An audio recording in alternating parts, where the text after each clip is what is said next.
C'est des spécialistes qui seront là, donc ce sont des personnes qui doivent parler, qui vont parler aujourd'hui pour donc expliquer toute cette problématique autour du BTP. Le ministre des Infrastructures, M. Déthié Fall, Monsieur le vice-président du CNP, mon cher ami Cheikh Tidiane Sy, représentant le président Bédi Diagne empêché, Monsieur le président de l'Ordre des architectes, Mesdames et Messieurs les représentants des organisations professionnelles, syndicales et patronales, Mesdames et Messieurs les représentants des institutions publiques et privées, Mesdames et Messieurs les directeurs généraux et nationaux, Mesdames et Messieurs les acteurs du BTP, ils sont nombreux ici aujourd'hui, chers collègues distingués et invités. C'est avec un réel honneur et une profonde satisfaction que je vous souhaite la bienvenue à cette table ronde spéciale initiée par le syndicat professionnel des entrepreneurs de BTP du Sénégal dans le cadre de notre programme structurant des mardis du BTP.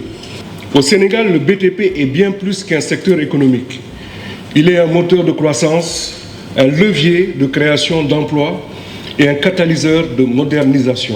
Monsieur le ministre, Mesdames et Messieurs, au-delà du diagnostic, le moment est venu d'assumer une ambition collective forte. Le moment est venu de changer d'échelle. C'est pourquoi, Monsieur le ministre, au nom du syndicat du BTP, je souhaite aujourd'hui, devant cette assistance, lancer un appel solennel à la construction d'un New Deal pour les infrastructures au Sénégal. Je voudrais saluer l'initiative de cette table ronde qui traduit une volonté partagée d'engager un dialogue structuré entre les acteurs publics et privés. Mesdames et messieurs, nous avons aujourd'hui une responsabilité collective, celle de porter un regard lucide sur le fonctionnement de notre secteur, mais surtout celle de proposer des améliorations concrètes et réalistes. Les défis sont connus. Ils tiennent notamment à la maîtrise du triptyque, vous l'avez dit, coût, délai, qualité, à la qualité des études et à la planification des projets, à la discipline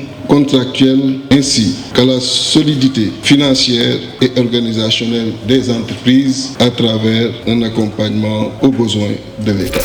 La conception et l'entrepreneur simultanément travaillent et maîtrisent les coûts et les délais. On ne peut pas continuer sur les bases de sélection que nous avons actuellement, parce que ça c'est la problématique de la sélection et de la mise en œuvre. Quand on fait face à ces contraintes-là sur le triangle, on voit que telle partie n'a pas atteint tel sommet sur le triangle. Comment on doit gérer cela?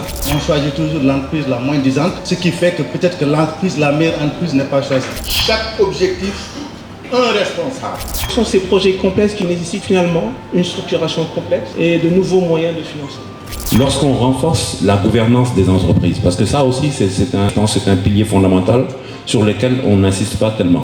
Quel que soit leur niveau, quelles que soient leurs compétences, et il y a toujours le fait qu'on dise oui, il faut le moins 10 ans. Et ça pose énormément de problèmes.